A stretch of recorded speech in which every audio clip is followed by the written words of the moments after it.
Bonjour les amis, j'espère que vous allez bien. Moi de mon côté, ça va nickel, Dieu merci. Du coup, bienvenue à nouveau sur cette nouvelle vidéo.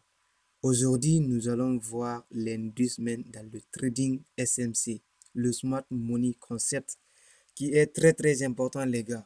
C'est très important de comprendre l'inducement. D'abord, avant de commencer la vidéo, je tiens à vous remercier. Très sincèrement les gars, merci beaucoup. Merci pour vos commentaires et vos likes. Vos commentaires et vos likes ont permis la chaîne de décoller, de quitter d'une dizaine d'abonnés à franchir la barre des 150 abonnés que je trouve déjà très énorme.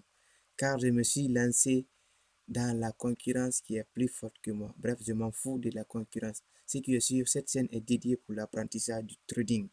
Et c'est ce que nous allons partager selon ce que j'ai compris et selon ce que j'ai appris. D'accord? Du coup, l'inducement, c'est quoi?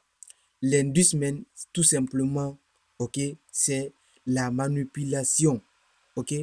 Vous savez, lorsque nous étions, ok, retail, lorsque nous avons appris les patterns de retournement, les figures chartistes, d'accord, et également certaines structures du marché, nos codes, nous avons toujours parlé, d'accord, au début, qu'il y a toujours de la manipulation dans le marché. Pour ce faire, il faut éviter ces manipulations pour être un peu sûr et sauvegarder le capital. Ok? On nous a toujours dit ça. Mais comment reconnaître réellement cette zone va nous donner la manipulation. Ok? Donc le SMC est venu résoudre ce problème pour pouvoir nous dire oui, cette zone c'est de la manipulation. Ne pas trader cette zone. Attendez que cela passe avant de faire ça. D'accord? Donc, en gros, l'inducement, c'est l'incitation, ok? C'est inciter d'acheter ou de vendre sur le marché à un prix prématuré. C'est simple, les gars, c'est tout. C'est-à-dire, on achète pendant que le prix n'est pas prêt pour décoller à la hausse et on vend pendant que le prix n'est pas prêt pour baisser à la baisse toujours. D'accord? C'est ça l'inducement, c'est tout. Rien n'est compliqué. Donc, ce qu'il faut savoir, l'inducement, d'accord, c'est de la manipulation du compositement dans le marché pour pouvoir avoir de la contrepartie et aller avancer selon l'air sans souhaiter. D'accord? Le marché évolue selon le souhait du compositement dans le marché. Nous, les retail traders, les traders détaillants, d'accord, nous ne sommes que des observateurs dans le marché. Ok? Donc, ce qu'il faut savoir, on n'est pas là pour battre le marché. Déjà, l'ennemi qui est face à nous, ok, est très fort que nous. Nous devons prendre les précautions, ok, pour pouvoir maintenir le capital. Et c'est très important. Bon, bref, les gars, je vous ai fait des schémas que nous allons voir l'exemple concret dans le graphique réel, d'accord. Mais pour le moment, je vais vous expliquer c'est quoi l'inducement et comment l'inducement se présente dans le graphique, d'accord. Et vous allez voir ici, d'accord. Ici, nous avons une structure du marché qui est là, d'accord, qui est très important. Comprenez qu'ici, ok, le mouvement qui est à l'intérieur là, le mouvement en zigzag là, d'accord, ça c'est le complexe pullback de cette structure du marché, d'accord. C'est très important. Ici, c'est le complexe pullback de cette structure du marché, la structure haussière qui est là, d'accord. Donc maintenant, pour qu'il y ait encore une nouvelle hausse du marché, il faut d'abord la liquidation de certaines zones, d'accord, pour pouvoir avoir les contreparties et de décoller le prix comme ça, d'accord. Donc, le compositement se fait quoi? Le compositement nous donne maintenant des set-off, des retail, ok, les set-off dans laquelle qui sont basés par les figures chartistes, les set-off qui sont basés par la confirmation des bougies, des chandelles, d'accord. Il nous montre ici, d'accord. Donc, du coup, vous allez voir, d'accord, ici, le composite man va créer quoi? Va créer des zones de demand. Donc, ces zones de demand qui sont là, ok, ça va nous montrer qu'ici, nous avons un sport, d'accord. Ici, on a un sport. Et pour le composite man, ici, on les appelle les equal low, d'accord. Donc, ce sont les bas équivalents ou bien les bas égaux. Donc, vous pouvez l'appeler comme vous voulez, d'accord. Il n'y a rien de grave dedans. Maintenant, ici, ça déjà, nous avons vu une zone de demand dans laquelle le prix va aller pour hausser ici, n'est-ce pas? Donc, pour qu'il y ait là-bas une hausse, d'accord, il faut d'abord trouver en fait une contrepartie par là avant de hausser, comme ça. Vous voyez, c'est comme ça le composite man fonctionne. Il décolle le prix en liquidant ces zones. Ok, parfois vous allez voir que ici la zone de demand va être enfoncée. C'est juste pour prendre la liquidité.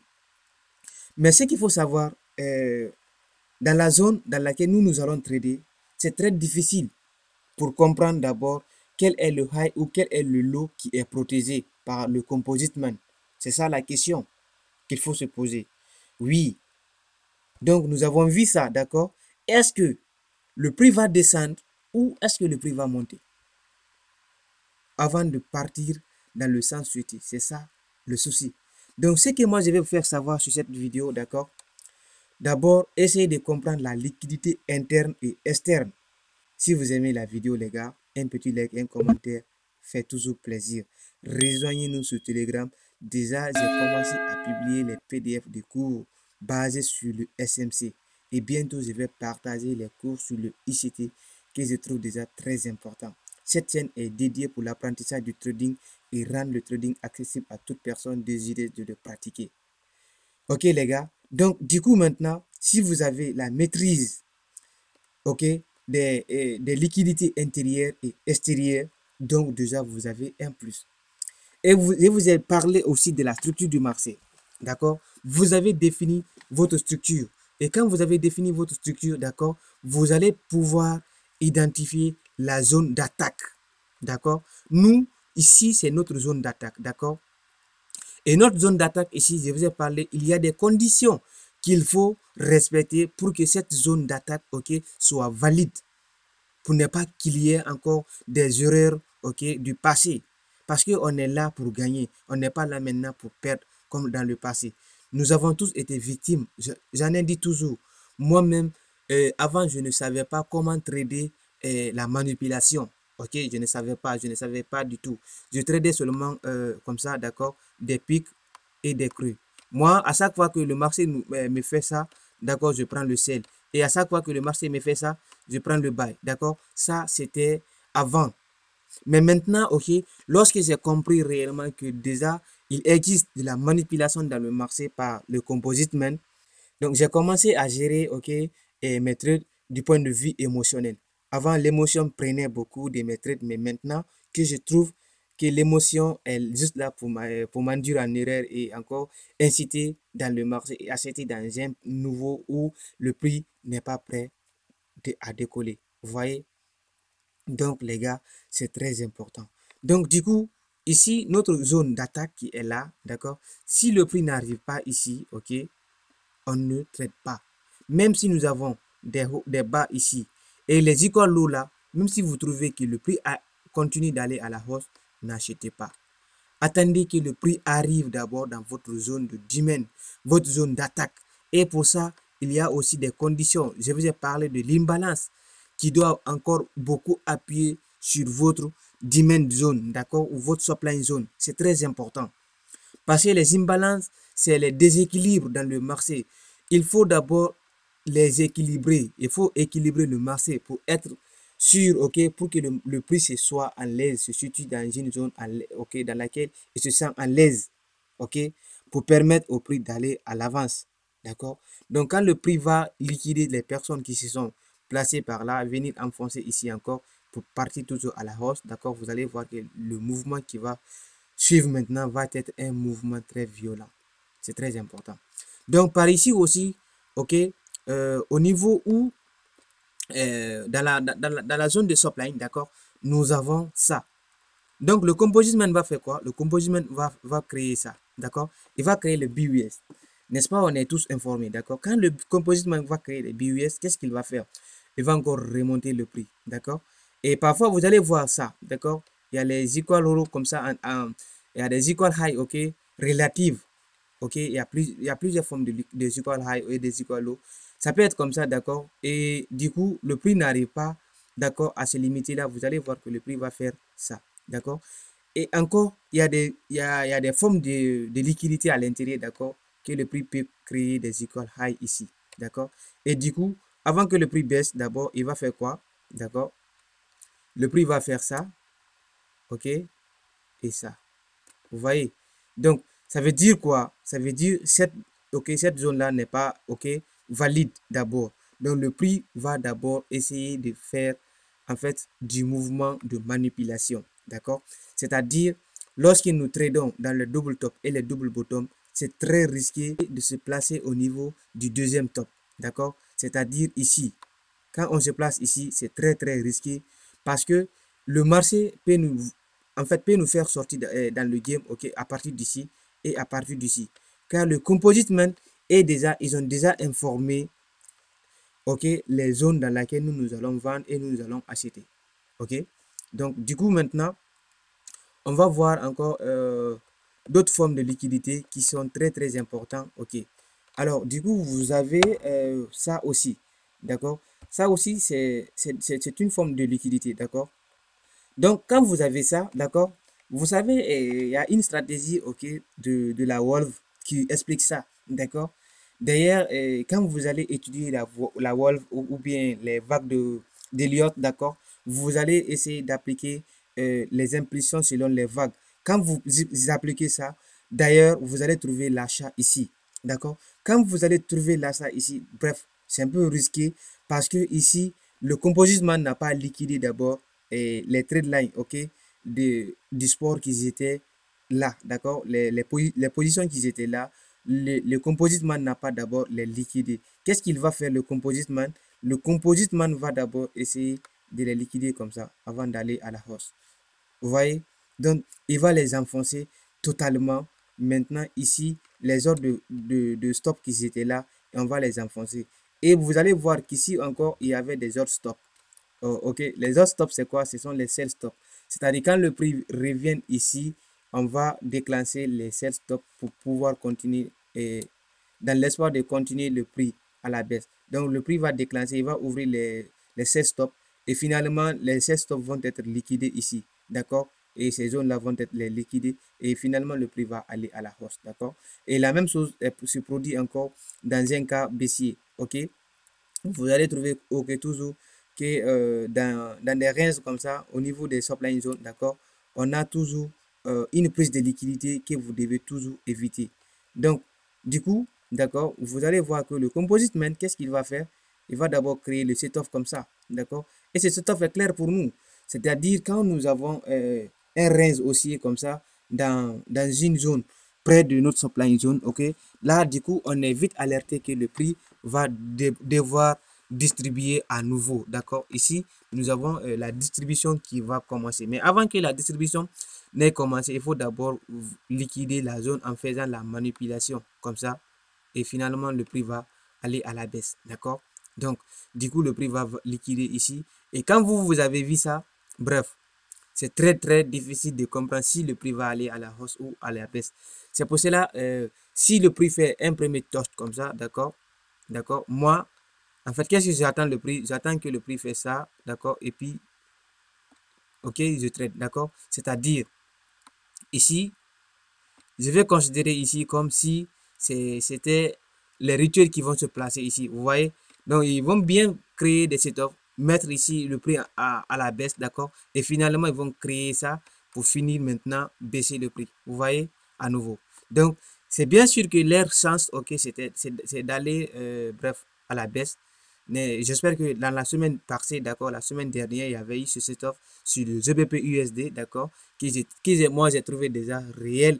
J'ai vu même, oui, il y a les equal high, ok, donc il y a la manipulation qui va passer.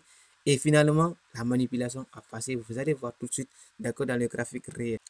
Ok les gars, maintenant nous voici sur un graphique réel, d'accord, dans lequel je vais vous montrer comment vous allez reconnaître les manipulations dans le marché, d'accord.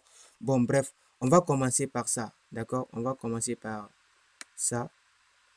Vous allez voir ça, d'accord, et vous allez voir ça, vous allez voir ça, et du coup maintenant vous avez ça, ok. Donc cette zone là, d'accord, cette zone d'impulsion haussière là a été créée par la manipulation qui a ravagé la liquidité de cette zone, d'accord. Donc du coup vous allez voir que, ok, lorsque le composite man, d'accord, a validé cette zone, d'accord, parce qu'il y avait ici un petit euh, il y avait une légère différence, d'accord, entre les lots, d'accord. Ça, on appelle les equal lots relatives, d'accord, si je ne fais pas de bêtises. Donc, Ça, c'est les equal low relatives, vous voyez. Donc, c'est pas du tout égaux, mais bref, c'est de la même façon que les equal low, ok. Donc, du coup, maintenant, qu'est-ce que le composite man va faire? Il va d'abord créer d'abord une impulsion haussière. Et quand il crée une impulsion haussière, voici maintenant la confirmation dans laquelle vous allez vous induire dans l'erreur, ok. N'est-ce pas? Il a créé une impulsion haussière, d'accord. Et encore, il a cassé le haut, en fait. Il a cassé ce haut-là, ok. Et pourtant, nous, les personnes qui utilisent le smart money, bon, une fois qu'on a cassé ici, on a l'impression, ok, que le prix va aller faire quoi? Le prix va aller hausser. Donc, du coup, le prix va faire ça, ok. Et quand le prix revient dans notre zone ici, du coup, on a ici un bloc de contrat ou bien un PY, ok. Et encore, nous avons encore de l'imbalance à l'intérieur. On va dire, ok, c'est nickel, d'accord. Mais sauf que, d'accord, vous allez voir que le prix ne va pas faire ça. Finalement, que le prix va d'abord nous liquider, c'est-à-dire il va nous faire sortir d'ici, que déjà les smart money, ils ont des essais très réduits déjà. Donc, tous les smart money déjà ont été liquidés, sauf ceux qui étaient déjà informés par cette notion de liquidité qui se trouve juste là. Parce que les equal low relatives là sont très importants. Donc, lorsque le prix avait liquidé ici, d'accord, vous voyez maintenant qu'ici il y a un premier toast, deuxième toast, et puis maintenant la manipulation qui a été créée, et finalement que le prix est revenu, d'accord, et le prix a cassé maintenant tous les bas, ok, pour prendre la liquidité de cette zone et déclencher encore les sell stop. Et les sell stop vont être éliminés ici et ici, d'accord. Et finalement, vous allez voir maintenant une grosse impression haussière qui va continuer. Et ici, nous avons la création des equal high, d'accord. Et également ici encore, c'est les equal high relatifs, ok, comme vous pouvez voir. Donc ici, nous avons, bref, ça aussi, c'est les equal high relatifs, d'accord. Et du coup, qu'est-ce qui se trouve là, d'accord. Nous avons également une baisse ici. Maintenant, si vous avez raté, ok, cette baisse-là, et que vous avez prédit une nouvelle zone dans laquelle vous allez faire ça, d'accord, à la baisse. Et franchement, ok, quand le prix arrive là, d'accord, le prix ne peut pas d'abord baisser sans liquider cette zone. Jamais. Ok. Vous allez voir que le prix va faire quoi? Il va d'abord vous donner un bon exemple, d'accord, de vendre, d'accord. Il va vous donner un bon exemple de vendre ici. Et finalement, quand vous rentrez ici, vous avez votre SL ici, d'accord. Il va vous faire sortir quelque part là. Et finalement, il va vous faire encore un nouveau mouvement qui est baissier. Et là, vous allez dire, ah, mais si je restais ici, j'avais mis mon SMA. Imaginez le SL qui est 10 fois supérieur au TP. Mais c'est pas évident de trader. Vous voyez, c'est pas évident de trader. Ne faites jamais ça. Si vous n'avez pas un ratio risque-reward, ne tradez pas. D'ailleurs, j'ai gardé des vidéos qui vont bientôt apparaître sur la scène, qui vont être beaucoup intéressantes par rapport à des vidéos précédentes. Car chaque vidéo que je publie à nouveau est le complément de la précédente vidéo. C'est comme ça que je l'ai appris, c'est comme ça que je vais vous apprendre aussi sur la scène, d'accord. Donc, c'est pas moi qui l'ai inventé. Les concepteurs de SMC et le ICT déjà, c'est déjà populaire. Donc, le ICT, lui, il apprend selon sa manière et nous aussi, on applique ça, en fait, vous voyez. Donc, du coup, vous allez voir encore, on va voir encore un nouveau exemple, d'accord. Et du coup, voilà, ici, on avait quoi? C'était la même chose que le GBP USD, hein, en fait, ça c'est euro dollar. Mais bref, nous avons vu ça, ok, la semaine dernière, on a vu ça, d'accord, ça, on a vu ça. On a le premier toast qui est là, le deuxième toast qui est là. Et du coup, il y a certaines qui ont validé et que, ok, que ici, il y a également une baisse. Parce qu'ils ont considéré la prise de liquidité par là, d'accord. Ils ont considéré la prise de liquidité par là. Sauf que, ok, les equal low, pardon, les equal high qui se trouvent là, ils ont ignoré. Ok. Et maintenant, le composite man va faire quoi? Le composite man va faire d'abord liquider toutes ces zones de equal high en faisant une impulsion haussière. Et finalement, ils ont fait une baisse. Vous voyez, c'est très important. Donc, c'est très important, les gars. Donc, du coup, la même chose se produit ici. Vous avez des equal low qui se sont créés ici, d'accord. Donc, on a la manipulation ici et le toss, ok. Et puis maintenant, tout le monde est éliminé par cette impulsion baissière, ok. Et maintenant, la hausse a continué. Ok, les gars, un dernier exemple que je vais vous montrer, d'accord. Donc, du coup, quand vous arrivez sur un graphique, d'accord, et que vous avez trouvé comme ça, d'accord, vous avez, ok, votre bloc de contrat ici, d'accord? On a le bloc de contrat qui est là, d'accord? Et du coup, vous voulez trader. Et ici, quand vous avez vu, ok, ce bloc de contrat qui est là, et vous avez un bas ici, d'accord? Un bas ici, d'accord? Alors, vous avez un bas ici, d'accord? Et ce bas-là, d'accord, qui est un peu plus enfoncé par rapport au précédent bas, d'accord? Ici, donc, vous avez des écoles low, ok, bon, qui n'est pas trop bien, ok, c'est relatif, ok. Bon, encore, il y a du trade line qui relie ça, d'accord. Qu'est-ce que vous allez faire? Donc, si c'était moi, d'accord, qu'est-ce que je vais faire? Soit j'attends la cassure en haut, d'accord, pour pouvoir valider la liquidité d'ici et prendre le sell, d'accord, ok, c'est-à-dire faire ça et faire ça, d'accord. Ou bien, soit je fais comment? En fait, si c'était moi réellement, d'accord, je fais comment? J'attends d'abord que le prix enfonce totalement ce bas-là, d'accord, pour liquider la zone. Quand le prix valide là-bas, qu'est-ce que je vais faire? J'attends maintenant un mouvement qui va continuer et puis maintenant j'attends le retest, la mitigate, on mitigate dans la zone, d'accord. Je tends mon fibo et du coup je teste ici une entrée ok optimale ok à la zone et finalement que je peux trader jusqu'à cette zone là, d'accord. C'est ici mon target va se situer, d'accord, et le reste là je m'en fous, ok. Donc voyons que ici quand je rentre ici et j'ai mon SL ici à 1 sur 5, 1 sur 6, ça c'est très important, d'accord. Donc du coup quand vous avez des equal low, quand vous avez repéré des equal low ou des equal high, attendez d'abord que la liquidité passe avant de prendre un trade. N'ayez pas pressé. Donnez le temps au prix. C'est très important. Donnez le temps au prix de faire ce qu'il veut avant de faire anticiper une position. Donc, c'était tout pour cette vidéo, les gars. Je vous remercie de l'avoir suivi et merci. À bientôt. Rejoignez-nous sur Telegram. C'est très important.